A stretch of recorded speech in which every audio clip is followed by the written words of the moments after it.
Kiai Haji Ahmad Yasin Abdul Rashid beserta Ibunda Mimi Hajjah Halimah Atalallahu baqa'ahuma,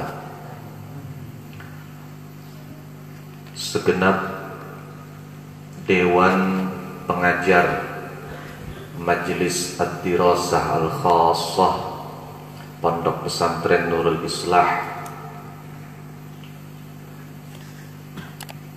ada Al-Ustaz Arif Hidayat, alumni Pondok Pesantren Tahsinul Akhlaq Wino, juga lulusan Madrasah Hidayatul Mubtadi'in Pondok Pesantren Lirboyo. Al-Ustaz Ahmad Najib, alumni Pondok Pesantren As-Salafi Babakan Ciwaringin, dan alumni Pondok Pesantren Al-Islah Lasem Rembang, Jawa Tengah. Al-Ustaz Mahmud Abdus Syukur, alumni Pondok Pesantren Al-Islah Lasem Rembang, juga lulusan Madrasah Hidayatul Mubtadi'in Pondok Pesantren Lirboyo Kediri, Jawa Timur. Al-Ustaz Agus Mu'al, SPDI, alumnus Pondok Pesantren Al-Islah Lasem Rembang. Juga para asatidz yang lain, segenap pengurus Pondok Pesantren Nurul Islah, baik putra maupun putri, yang lama maupun yang baru terpilih. Oh ya, tidak ketinggalan pula kepada mantan pacar saya, ibunda dari anak-anak saya, Ummi Elisha Fitri Al-Hafizah, rekan dan rekanita santri Pondok Pesantren Nurul Islah yang berbahagia, dan semoga senantiasa diiring kebahagiaan oleh Allah Subhanahu wa Ta'ala. Allah Subhanahu wa Ta'ala di dalam Al-Quran memerintahkan baginda Nabi Muhammad sallallahu alaihi wasallam agar meminta, memohon, berdoa kepada Allah Subhanahu wa Ta'ala agar Allah berkenan menambah ilmu. Tidak pernah kita temukan di dalam Al-Quran perintah Allah kepada Nabi Muhammad agar ditambah pangkatnya, ditambah derajatnya, ditambah anaknya, apalagi ditambah istrinya. Yang diperintahkan oleh Allah kepada Nabi Muhammad di dalam Al-Quran adalah meminta kepada Allah agar ditambah ilmu. Ayatnya, wa qul rabbi zidni ilma. Kalau Nabi Muhammad saja diperintah oleh Allah agar diberi tambahan ilmu, apalagi kita sebagai umatnya. Kalau Nabi Muhammad yang semuanya dibimbing oleh wahyu, semuanya mendapatkan petunjuk dari Allah Subhanahu wa Ta'ala, diperintah untuk meminta kepada Allah, Rabbi zidni ilma, apalagi kita. Oleh karena itu, pesantren merupakan tempat yang paling tepat. Pesantren merupakan lembaga yang paling benar, pilihan yang paling ideal. Sebab di dalam pesantren proses transformasi ilmu pengetahuan itu dilakukan secara langsung. Betul bahwa orang langsung bisa melalui udara, bisa bil liqa'il mubashir, bisa bil liqa'il hawai. Akan tetapi al-faqir wal mudhnib teringat makalah seorang kekasih Allah Subhanahu wa taala, Al-Arif Billah As-Sayyid Al-Habib Aidarus Ibn Umar Al-Habsyi. Beliau pernah mengatakan bahwa barakatu mujalasatil akabir tazharu walau ba'dahin. Keberkahan kita pernah duduk dengan orang-orang besar, kita pernah duduk dengan ulama, kita pernah duduk dengan para kekasih Allah, itu pasti akan tampak dan dirasakan walaupun setelah sekian masa. Jadi jangan pernah berpikir saya pernah bertemu dengan wali, saya bertemu dengan seorang mursyid, saya bertemu dengan seorang alim yang soleh, tapi tidak ada pengaruhnya apa-apa pada diri saya. Jangan pernah mengatakan seperti itu, karena beliau mengatakan tazharu walau ba'dahin. Oleh karenanya al-faqir wal mudhnib teringat apa yang pernah disampaikan oleh maha guru kami, Profesor Dr. Abuya As-Sayyid Muhammad Ibn Alawi Al-Maliki. Beliau mengatakan thubutul ilmi atau thabatul ilmi bil mudzakarah. Kita dari rumah datang ke pesantren ini tentu harapannya pulang mendapatkan apa yang kita cari di sini. Untuk yang belajar kitab, pulang membawa ilmu yang dikaji selama di pesantren. Untuk yang datang dengan tujuan menghafalkan Al-Quran, pulang bisa membawa Al-Quran, menjadi hafidh atau hafidhah. Untuk yang belajar kitab di pondok, setiap hari, setiap waktu dia membawa kitab. Pulang di samping membawa ilmu, kalau bisa bawa ustaz. Mbak, di pondok bawa kitab, dapat ilmu, pulang kira-kira bukan hanya kitab yang dibawa pulang, tapi juga bawa ustaz. Ya mau Ustaz Mustafa, Ustaz Naufal, Ustaz Anas, tinggal pilih. Jadi di pondok kita bawa kitab, pulang bawa ustaz. Baik, kembali pada makalah Abu Sayyid Muhammad bin Alawi Al-Maliki.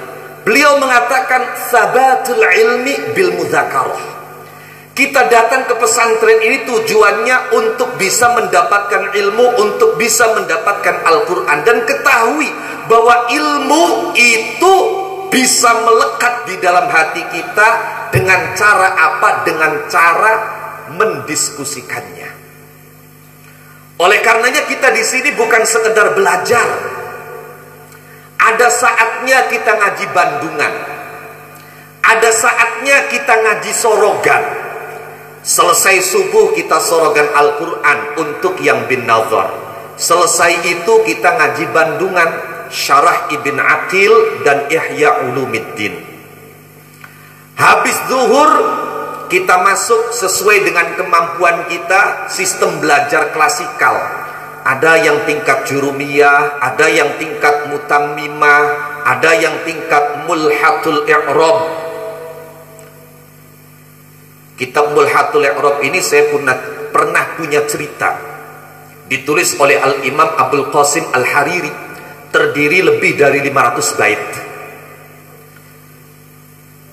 Dulu saya pernah membaca dalam sebuah syarah menjelaskan dan mengurai tentang ilmu nahwu. Ternyata keterangan itu menurut syarih sang pensyarah kitab itu beliau ambil, beliau nukil dari kitab Bintul Lailah. Akhirnya saya baru tahu ada kitab nahwu namanya Bintul Lailah. Saya cari, setiap kali saya tahu di tempat ada toko kitab, saya cari nama kitab Bintul Lailah. Ternyata kebetulan toko kitab yang saya datang itu toko kitab orang Arab. Ketika saya tanya, Tuan, ada kitab nahwu namanya Bintul Lailah, jawabannya justru mencengangkan. Dia menjawab, oh Ustadz, mohon maaf, di sini kalau cari kitab Bintul Lailah nggak ada. Yang ada kitab Al-Mar'atus Sholihah katanya. Saya akhirnya pulang itu mikir, saya cari kitab Bintul Lailah malah ditunjukkan kitab Al-Mar'atus Sholihah. Bintul Lailah itu kan artinya putri malam. Putri malam itu berarti perempuan malam. Perempuan malam itu identiknya dengan perempuan yang kurang benar lah, kupu-kupu malam. Makanya oleh pemilik toko ditunjukkan kalau di sini cari kitab adanya kitab Al-Mar'atus Sholihah. Masa cari kitab kupu-kupu malam? Akhirnya saya mikir, oh iya ya. Tapi saya penasaran, itu yakin betul di kitab ada keterangan tentang nahwu yang diambil dari kitab Bintul Lailah. Akhirnya saya mencoba mencari al-bahts wa taftish. Ternyata saya menemukan keterangan bahwa ternyata kitab Bintul Lailah itu nama lainnya adalah kitab Mulhatul I'rab. Kenapa kitab Mulhatul I'rab itu disebut dengan Bintul Lailah? Ternyata Al-Imam Abul Qasim Al-Hariri ketika mengarang kitab itu yang berbentuk nadhaman, berbentuk bait-bait syair lebih dari 500 bait, itu bisa diselesaikan hanya dalam waktu 1 malam.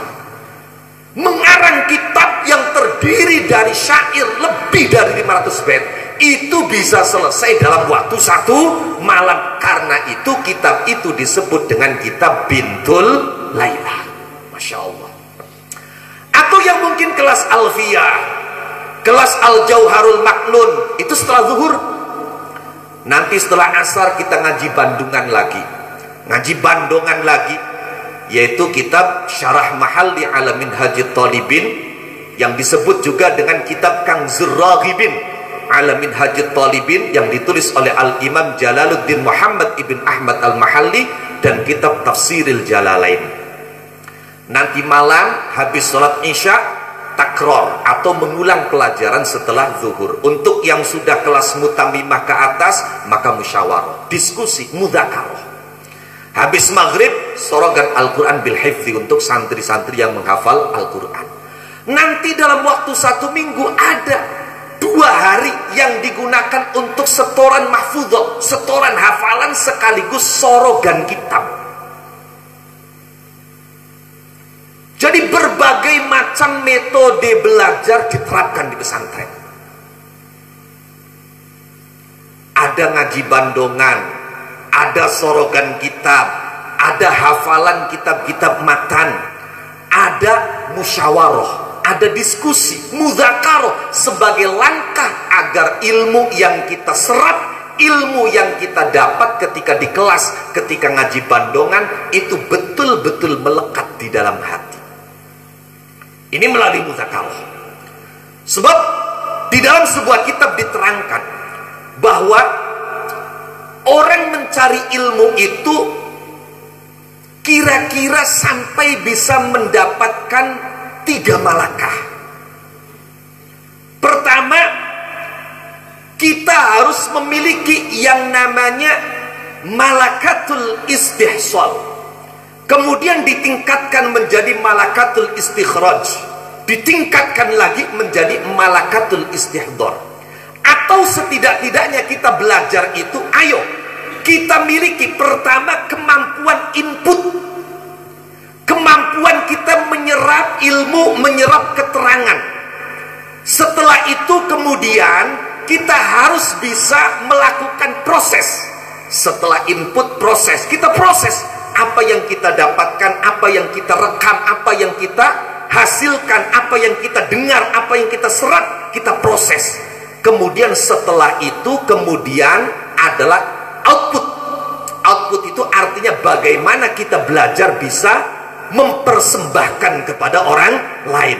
Karena pesantren merupakan lembaga tafaqquh fiddin yang harapannya pulang dari pesantren kita menjadi manusia-manusia yang digambarkan dalam Al-Quran, waliyungziru qaumahum idza raja'u ilaihim. Ini yang pertama ingin saya sampaikan. Jadi muzakarah itu penting. Jangan sekedar kita menyerap ketika pengajian bandongan. Kita mudzakarah, kita diskusikan. Bahkan kalau sampai pada saat diskusi kemuskilan ini tidak bisa terpecahkan, maka kita tanya kepada senior kita. Bila perlu kita tanya pada guru kita, ustadz kita, kiai kita, pengasuh kita. Jangan biarkan ada persoalan yang kita pelajari kemudian kita tidak paham, kita biarkan begitu saja. Jangan. Harus kita kejar sampai kita paham. Ketika ditelaah sendiri tidak paham, diskusikan dengan teman. Didiskusikan masih juga belum paham, tanyakan dengan ustadz kita. Masih belum bisa dipecahkan, tanyakan kepada kiai kita. Masih juga belum bisa, sholat 2 rakaat, perbanyak istighfar, minta kepada Allah Subhanahu wa ta'ala agar Allah membukakan hati kita untuk bisa memecahkan masalah yang belum kita faham.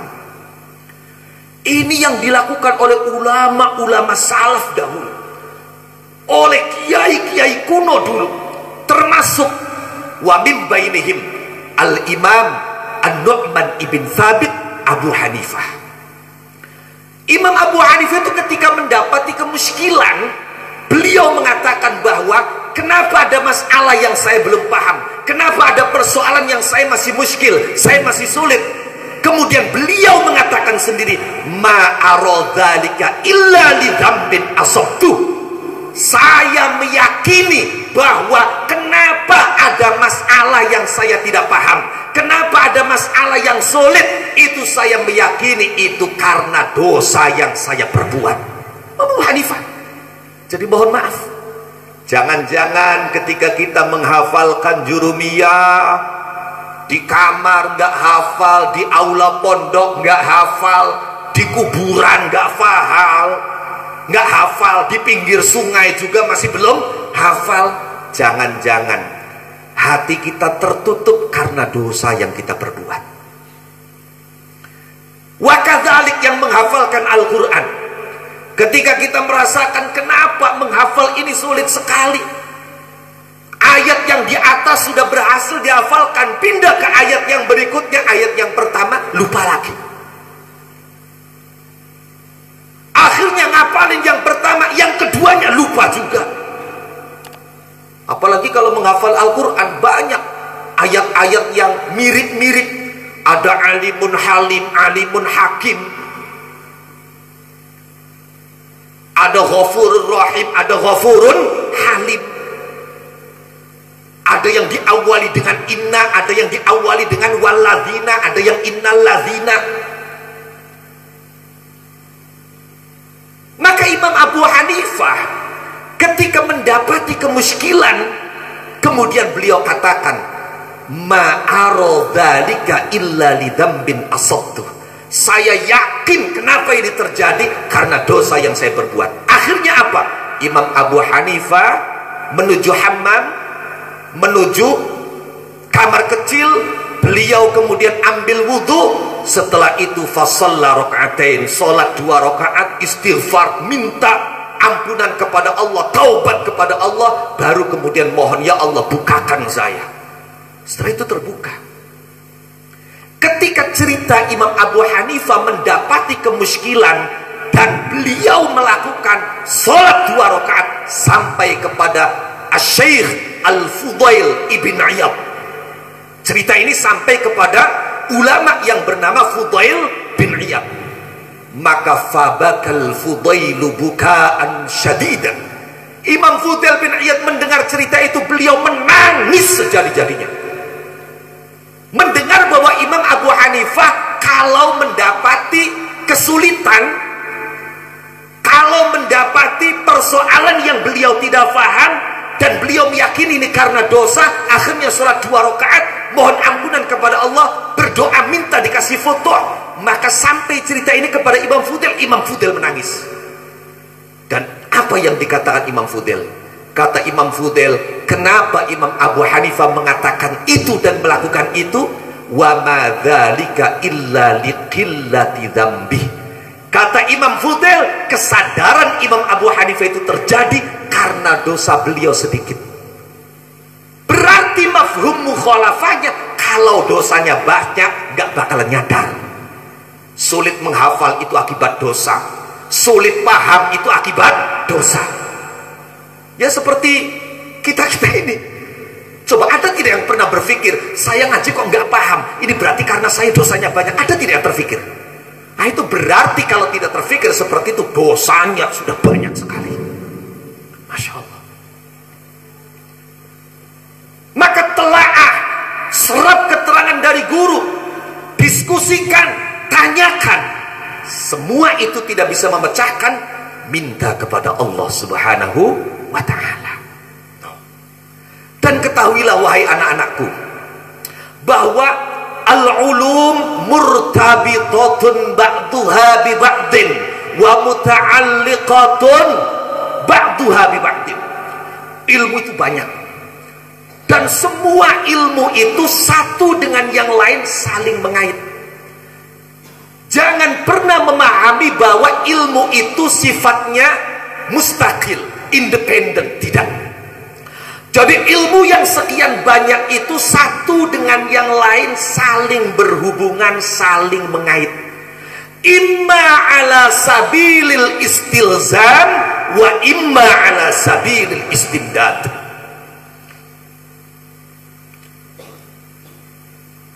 Baik keterkaitan itu memang merupakan satu tuntutan dan keharusan.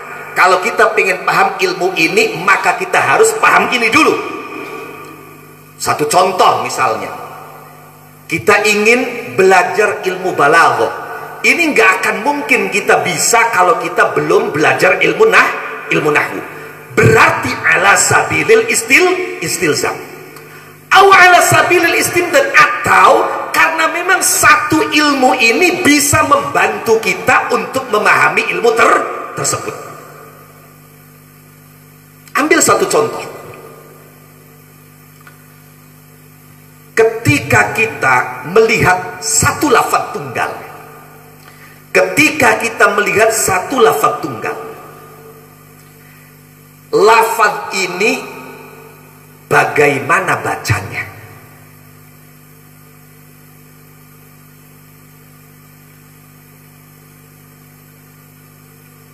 Kita temukan ada lafaz tulisannya ya, ba, ya, ain.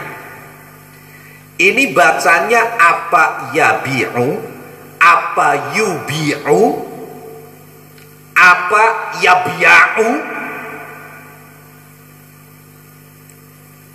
Lafaz ini mengalami proses i'lal atau tidak? Satu lafaz saja.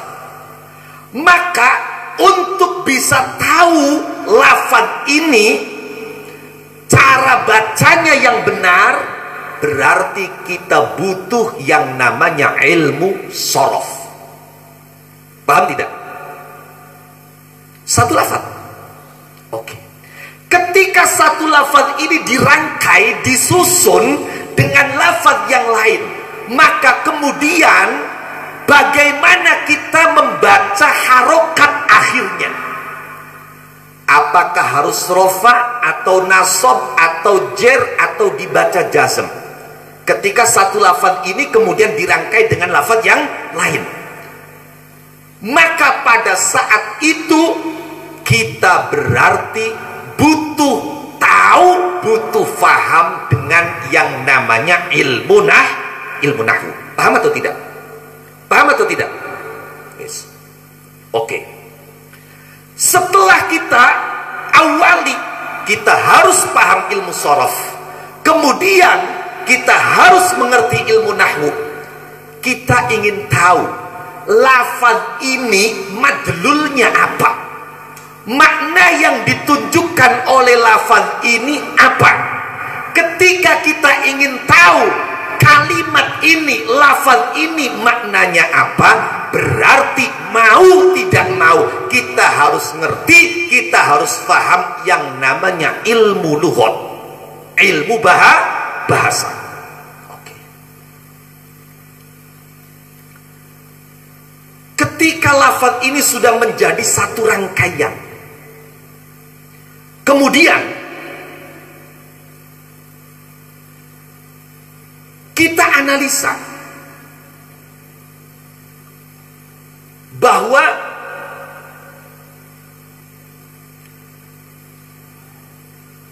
rangkaian dan susunan ini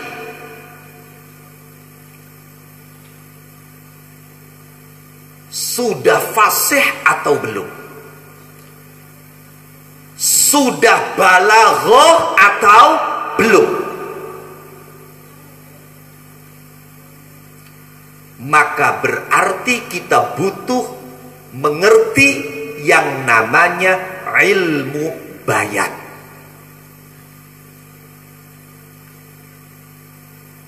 Ketika kita ingin dalam rangka kejelasan bahwa ternyata untuk mendatangkan satu pengertian itu bisa ditempuh beberapa cara.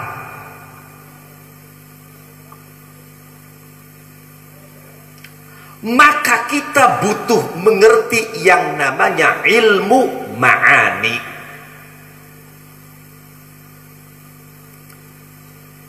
Kalau kita meningkat lagi, rangkaian ini sudah indah atau belum?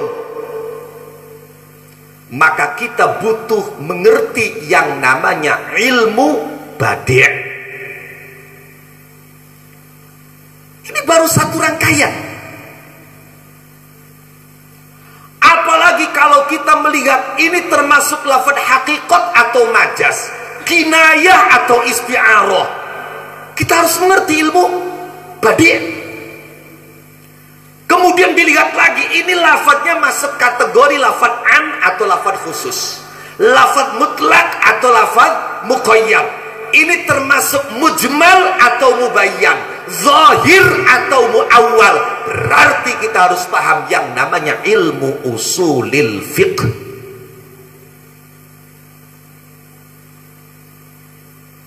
Untuk santri Quran, ayat yang kita baca, kita ingin tahu kasus yang melatar belakangi ayat ini ada atau tidak. Berarti kita harus ngaji yang namanya ilmu asbabin nuzul. Kita ingin kejelasan makna yang ada pada kandungan ayat ini, berarti kita harus ngaji yang namanya ilmu tafsir. Kita ingin tahu bahwa bagaimana menyusun dalil dari ayat Al-Quran, bagaimana berhujjah dengan menggunakan ayat Al-Quran, dan cara penyusunan dalilnya, mengambil kesimpulannya seperti apa. Berarti kita harus belajar yang namanya ilmu mantiq, ilmu jadal, adabul bahthi wal munazarah.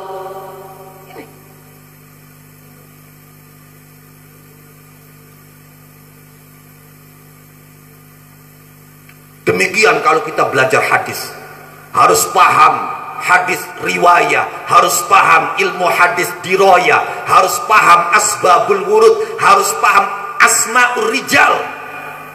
Sebab rawi-rawi hadis itu satu dengan yang lain namanya banyak yang mirip. Bahkan kadang bukan sekedar namanya yang mirip, tapi nisbatnya itu mirip. Ternyata orangnya beda. Kita harus belajar al-jarh wa ta'dil. Rawi ini termasuk kredibel atau tidak, dhabit atau tidak, atau maklul. Itulah kenapa dikatakan di awal bahwa al-ulum murtabitatun ba'duha bi ba'din. Ilmu itu semuanya saling mengait, saling berhubungan, imma ala sabilil istilzam wa imma ala sabilil istimdad. Karena itu wahai anak-anakku, karena ilmu itu saling mengait, saling berhubungan, maka jangan hanya belajar satu disiplin ilmu. Oke, kita fokus satu disiplin ilmu, paling tidak ilmu yang lain kita kenal. walaupun tidak ahli-ahli banget. Yang diahlikan satu macam ilmu, tapi yang lain paling tidak kita kenal. Kenapa? Karena para ulama mengatakan al-insan aduwwu ma jahil. Orang itu kalau tidak kenal pasti akan memusuhi. Saya dulu anti dengan thariqah, tapi setelah saya masuk di thariqah, saya belajar tasawuf, Masya Allah, tidak ada yang bisa diingkari kepada thariqah.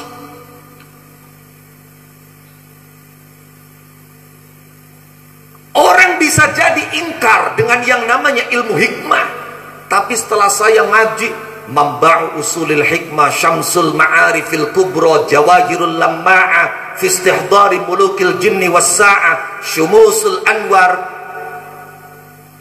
Fathul Malikil Majid, Al-Mu'allaf li Naf'il Abid, As-Sirrul Jalil fi Khawasi Hasbunallah wa Ni'mal Wakil, Al-Fawaid fi Sillati wal Awaid. Ternyata keingkaran itu lenyap ketika kita tahu.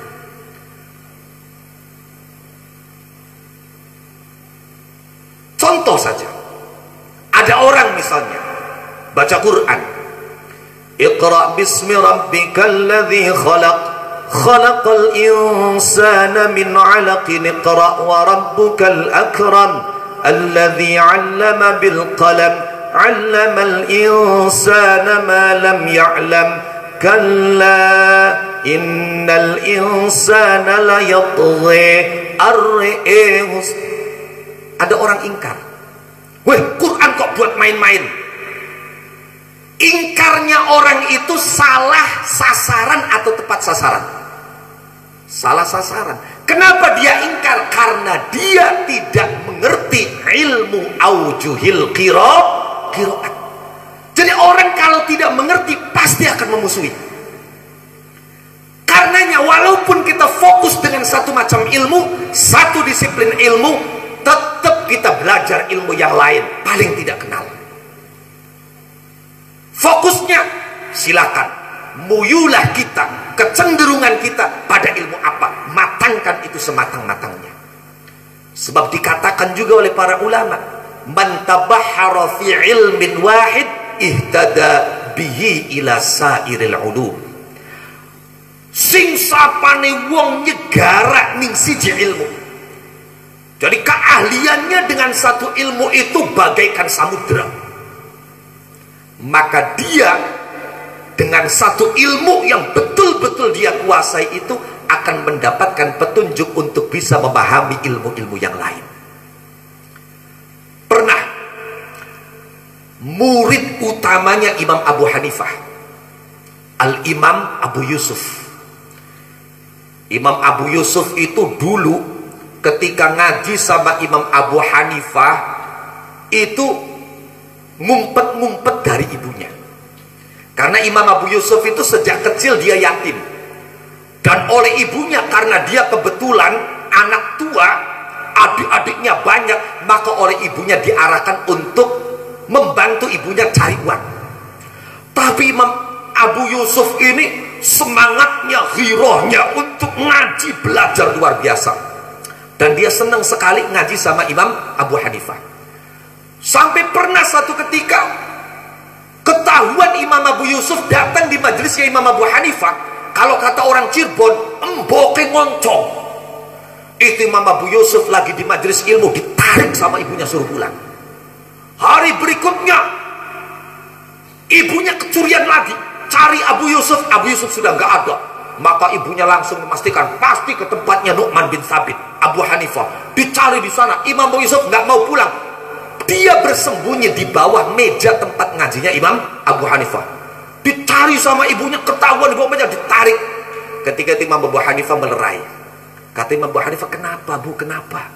Ini Abu Yusuf, adik-adiknya banyak, mestinya dia bantu saya cari uang buat makan adik-adiknya, buat jajan adik-adiknya, malah dia ngaji di sini. Ngaji, oh dia apa sih? Iya kan? Memang yang ngaji nekakakan duit ta, akeh makinan ki.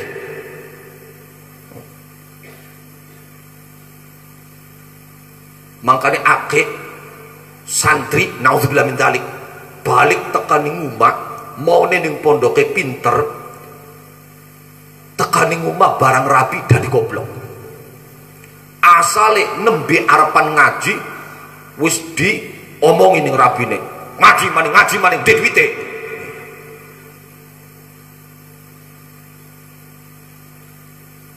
Singkat cerita, Imam Abu Hanifah kemudian berkata, "Bu, tolong izinkan putramu ini ngaji sama saya. Biarkan dia tidak bantu mencari uang. Untuk kebutuhan ibu dan anak-anak ibu sehari butuh berapa, biar saya yang tanggung." Masya Allah.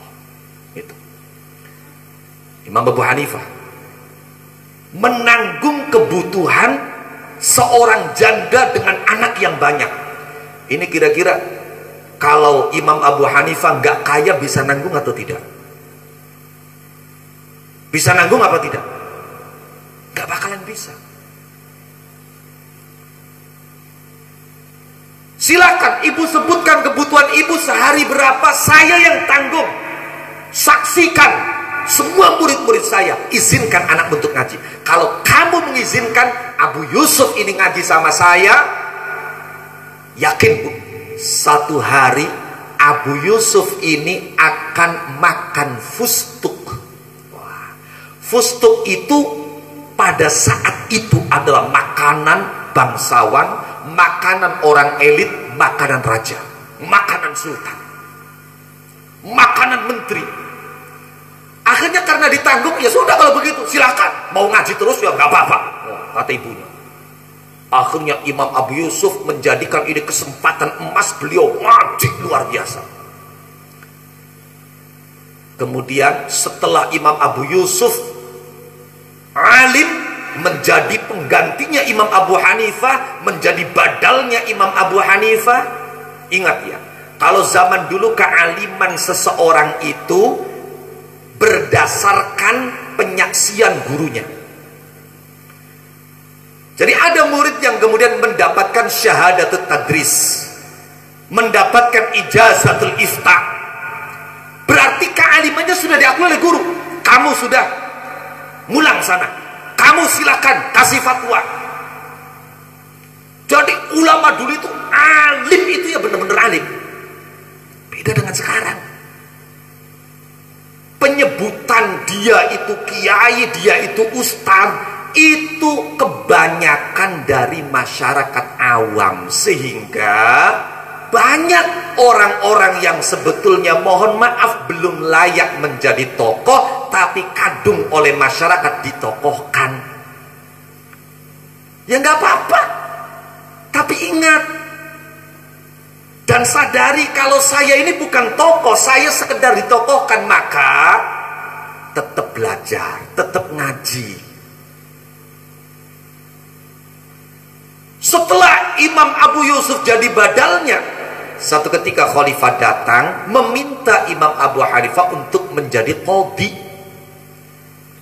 Imam Abu Hanifah tidak mau. Kata Imam Abu Hanifah, saya sudah sepuh. Kalau memang khalifah tetap menginginkan qadhi, maka saya merekomendasikan murid saya Abu Yusuf. Akhirnya Abu Yusuf diangkat menjadi qadhi, menjadi hakim agung. Satu ketika Abu Hanifah ziarah ke rumahnya Imam Abu Yusuf. Kebetulan waktu itu sedang saatnya makan. Ternyata Imam Abu Hanifah diajak masuk ke dalam, diajak makan, dan menu makanan yang ada di atas meja adalah fustuk. Maka sambil mengambil fustuk, Imam Abu Yusuf itu menangis. Sodaqta ya maulaya, sungguh benar apa yang dulu pernah kau katakan wahai guruku. Kalau saya fokus mengaji, semangat mengaji, maka satu hari makanan saya adalah fustuk.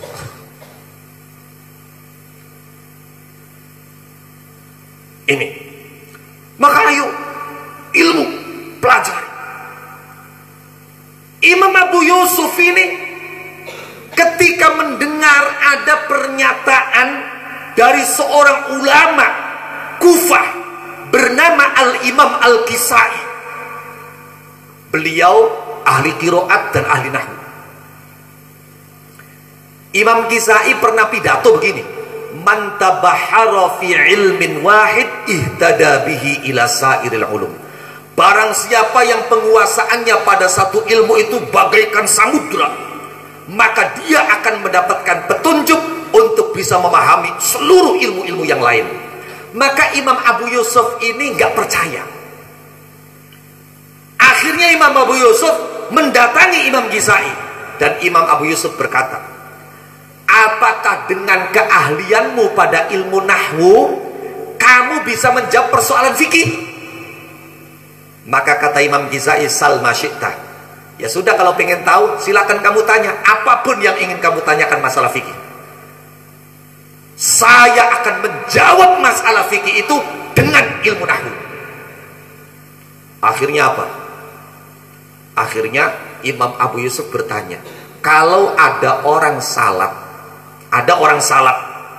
sholat maksudnya, kemudian ada yang lupa, maka dia dianjurkan sujud sahwi.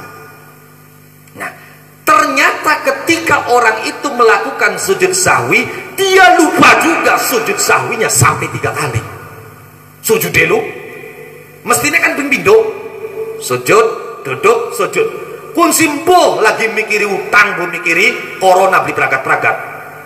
Akhirnya sujud sahwi sampai ping telu. Barang wis ping telu nyadar, cin, kita ki sujudnya ping telu. Apakah orang ini karena lupa ketika mengalami kelupaan ketika sujud sahwi, apakah dia perlu sujud sahwi lagi? Pertanyaan fikih. Apa jawaban Imam Kisai? Kata Imam Kisai, al-musaghar la yusaghar. Jawabannya pakai kaidah nahwu. Sesuatu itu kalau sudah ditasghir maka tidak boleh ditasghir lagi. Artinya apa yang kita lupa kalau sudah disujudi sahwi, ya maka nggak perlu disujudi sahwi lagi. Paham atau tidak? Masya Allah. Setelah dites seperti itu oleh Imam Abu Yusuf yang notabene terkenal pakar fikih, kata Imam Kisai, Abu Yusuf, gantian dong, saya mau bertanya. Karena kamu pakar fikih, maka pertanyaan saya pakai nahwu. Tadi kan kamu bertanya sama saya ahli nahwu, pertanyaan kamu tentang fikih. Maka saya bertanya tentang fikih tapi dengan menggunakan pertanyaan nahwu. Silakan, kata Imam Abu Yusuf dengan pedenya. Kata Imam Kisai, seandainya ada seorang suami ngomong sama istrinya, misalnya Rabbi Narani Siti, indakhol tidar fa'anti toliq. Innya pakai hamzah yang dikasroh, indakhol tid. Pertanyaan saya, kapan talak ini mulai jatuh ketika Siti masuk rumah? Indakhol tidar fa'anti toliq. Apabila kamu masuk rumah, maka kamu saya cerai. Kapan Siti mulai dihukumi dicerai oleh suaminya? Maka dengan gagah Imam Abu Yusuf berkata, ya ketika masuk, maka dia dicerai. Kalau belum masuk, berarti statusnya belum dicerai. Oke. Pertanyaan berikutnya, kalau seandainya hamzahnya ganti, tidak dibaca kasroh tapi dibaca fathah, Siti andakhol tidar fa anti toliq. Kapan Siti mulai berstatus dicerai oleh suaminya? Jawaban Imam Abu Yusuf, ya tetap ketika dia sudah masuk rumah. Kalau belum masuk rumah, maka dia belum dicerai. Kata Imam Kisai, tok daya Aba Yusuf, kamu salah. Lah kok bisa salah? Iya, karena in itu huruf syarat. Makanya Siti baru statusnya dicerai kalau sudah masuk rumah. Jadi masuk itu digantungkan pada syarat. Makanya syarat itu harus terpenuhi. Sedangkan pada kasus yang kedua, hamzahnya dibaca fathah, anda kholti. An itu bukan huruf syarat, tapi huruf istiqbal. Huruf istiqbal. Huruf istiqbal ketika masuk pada fi'il madhi, ya, maka dalalahnya menjadi hal, sehingga anda khaltid darfa anti talid, ketika itu diucapkan langsung status istri menjadi dicerai oleh suami. Masya Allah. Man tabahhara fi ilmin wahid ihtada bihi ila sairil ulum. Lah, untuk mencapai kita bisa tabahur ini salah satunya dengan mudzakarah. Makanya diskusikan ilmu. Kemudian yang kedua, ini singkat saja sudah malam. Wa barakatuhu bil khidmah. Ilmu itu kalau pingin berkah, maka ayo kita berkhidmat. Tadi bahkan Kang Mustafa menyampaikan bahwa al-khidmatu ainul barakah. Luar biasa. Lah, khidmat ini adalah cara bagaimana kita bisa mendapatkan ilmu berkah. Sebab tidak semua orang yang mendapatkan ilmu berkah. Tentu kita tidak mau kalau sekedar mendapatkan ilmu tapi tidak berkah. Lah, kalau pingin ilmu kita itu berkah, khidmat. Dan khidmat ini menurut keterangan salah satu guru saya, utamanya memang kita khidmat kepada guru. Kalau bisa ada kesempatan, khidmat kepada guru, khidmat kepada ustadz, khidmat kepada kiai. Ada cerita santri dulu, gara-gara dia selalu menyiapkan sandal sang kiai, terompah sang kiai, dia dapat futuh dan ilmunya berkah luar biasa. Artinya menyiapkan itu, kiai mau keluar, siapkan sandalnya, biar kiai tidak perlu mencari sandal, dan untuk memakai sandal tidak perlu sampai memutar tubuh.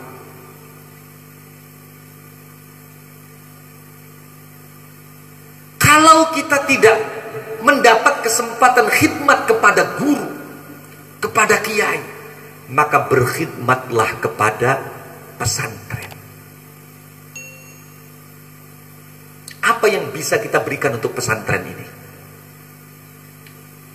Paling tidak kita termasuk punya sumbangsi khidmat kepada pesantren ketika kita bisa menjunjung tinggi dan menjaga nama baik pesantren. Termasuk khidmat kepada pesantren, dan ini bersumber nantinya masuk juga dalam bagian khidmat kepada guru, adalah dengan mentaati seluruh aturan main yang ada di pesantren. Ini bagian dari khidmat.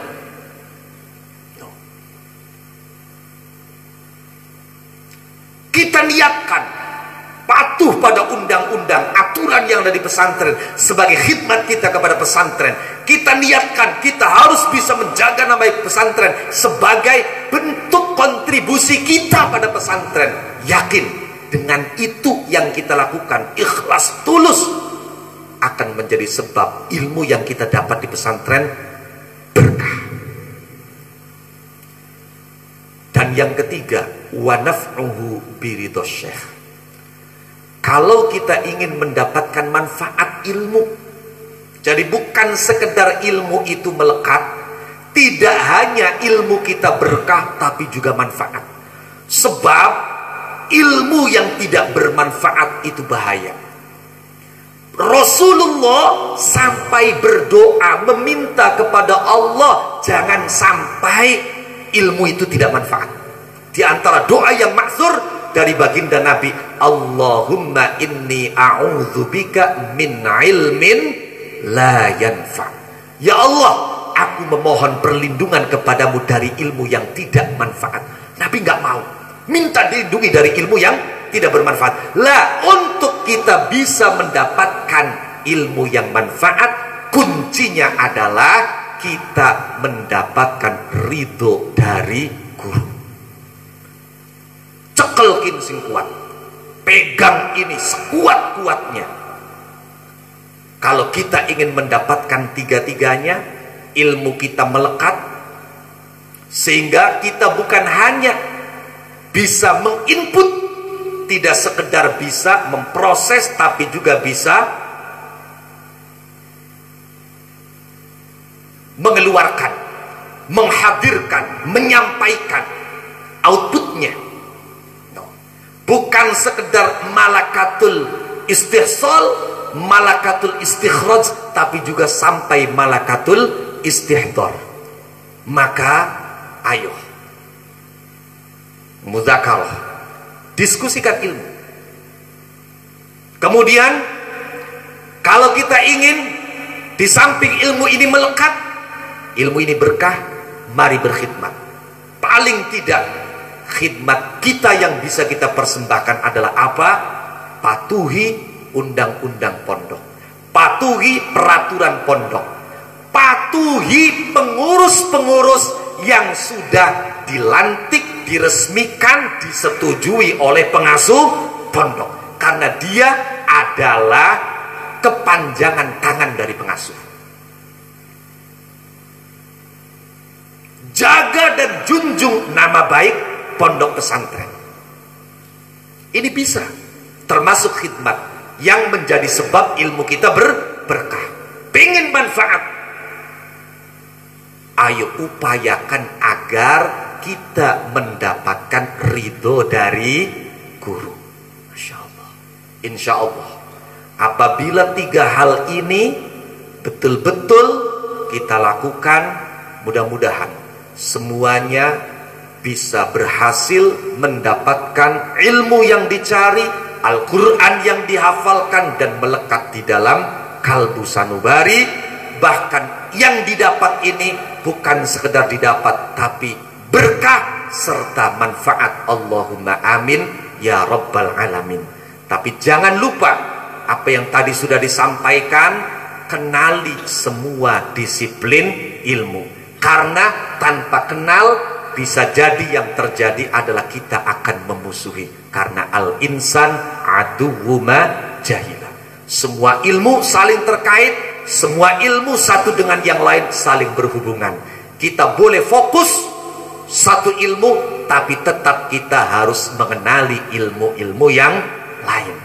Mudah-mudahan apa yang disampaikan ini bisa membangkitkan semangat kita di tahun ajaran yang baru ini, sehingga sekali lagi saya selalu berdoa, mudah-mudahan Allah beri santri-santri Nurul Islah ini, putra dan putri futuh dari Allah Subhanahu wa ta'ala, mudah dalam memahami ilmu, mudah dalam menghafalkan ilmu dan Al-Quran, serta apa yang didapat diberkati oleh Allah Subhanahu wa ta'ala, pulang ke rumah bermanfaat. Allahumma amin ya rabbal alamin. Itu saja yang bisa Al-Faqir wal Mudnib sampaikan, kurang dan lebihnya mohon maaf. Wallahul muwaffiq ila aqwamit thariq. Assalamualaikum warahmatullahi wabarakatuh.